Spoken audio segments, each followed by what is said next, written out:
Hello there everyone, my name is RJ Pinali, the host of the new podcast Timeout Sports. This is the first ever episode, and this will be the first of many episodes I will be posting weekly.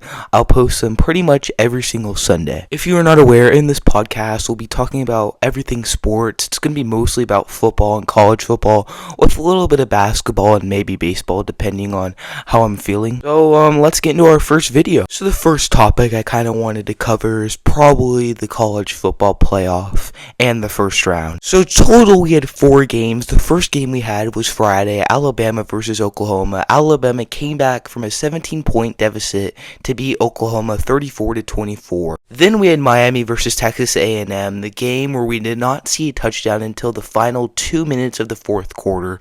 Truly a defensive battle. There would have been more points, but in total each team had 4 missed field goals.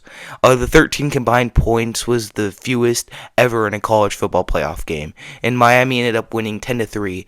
Miami will now go on to the Cotton Bowl and face Ohio State, the defending national champions. Next 2 games were Group of 5 teams versus Group of 4 teams. You had Tulane versus Ole Miss and James Madison versus Oregon.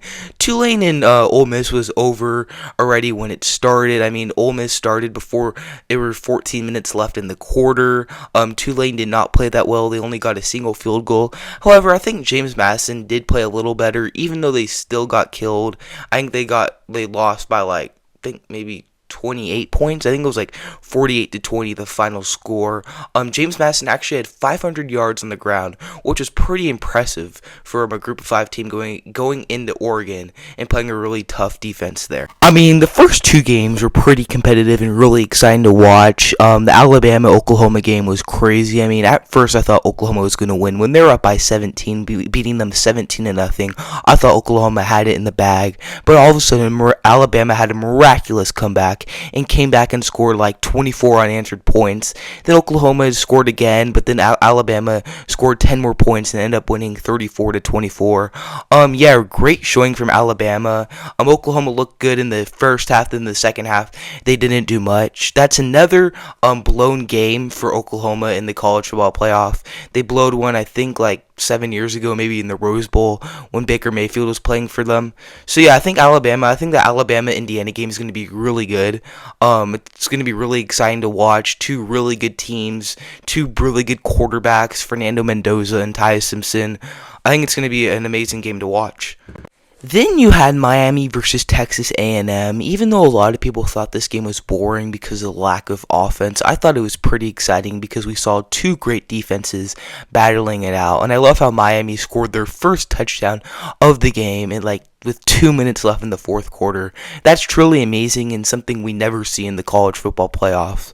I mean, we do see touchdowns scored at the end of the game, but we don't see the first touchdowns scored at the end of the game because there's been a lot of game-winning drives before in college football, but not like this one. This one was just special because it was the first one of the game. Like I said earlier, Miami will now go to the Cotton Bowl to play defending national champion Ohio State. I think that's going to be a really good game. 2 really good defenses and so-so offenses.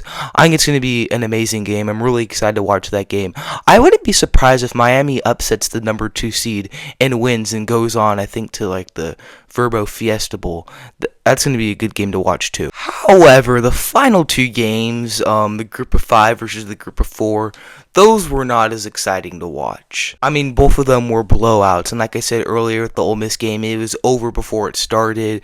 The James Madison game was a little more competitive, at the start when James Madison had that really good drive downfield, but at the end of the second half, or the end of the first half, it was Oregon was winning 35-6, so it just wasn't competitive. This kind of brings us to the main question everyone's talking about after those 2 games.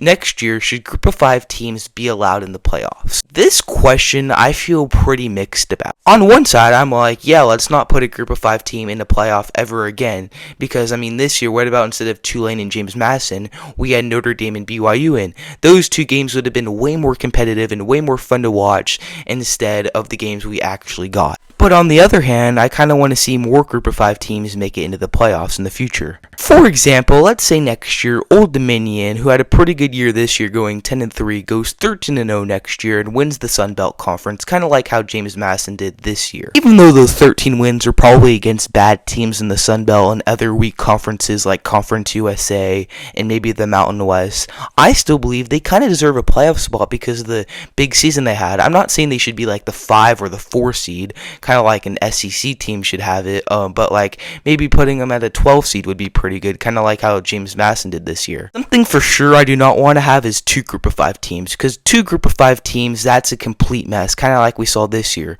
But if we put 1 group of 5 team in, we see 3 really good games and 1 so-so game that might be a blowout, but probably won't be. Even though I really want to see another group of 5 team get in the future, I do not think that's going to happen, because I think ESPN and TBS, who is covering the games, they're going to realize like, oh, no one watched this game, or like people were watching it and stopped watching it in the first quarter because of how bad it was. Now with college football out of the way, let's talk about some NFL football. First game was the Rams-Seahawks game. That game was a true thriller to watch. Seattle was down 30-14 and came all the way back, scored a couple of touchdowns, got a couple of 2-point conversions, brought the game into overtime, and won on a 2-point conversion. After that really crazy game, the Seahawks right now are the number 1 seed in the whole entire NFC with a record of 11-4. Rams have the same record, however, they are in the 5th seed, and if the playoffs started today, they would have to play the Tampa Bay Buccaneers or the winner of the NFC South.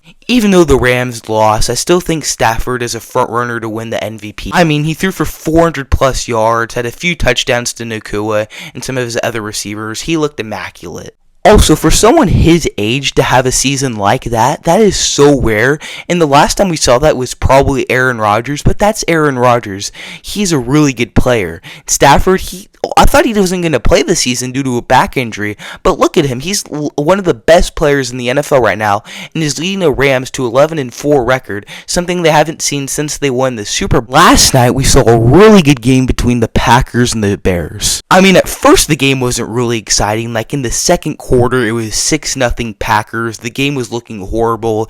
It was a defensive battle. There was no offense whatsoever. But then in the third quarter, the Bears finally decided to wake up and I think scored like 16 unanswered points or something like that. Also in that third quarter, Packers star quarterback Jordan Love was removed in the game and was put in concussion protocol after suffering a big hit. Then once we went into overtime, when the Packers got the ball, I thought the Packers were going to go down the field and easily either score a field goal or a touchdown.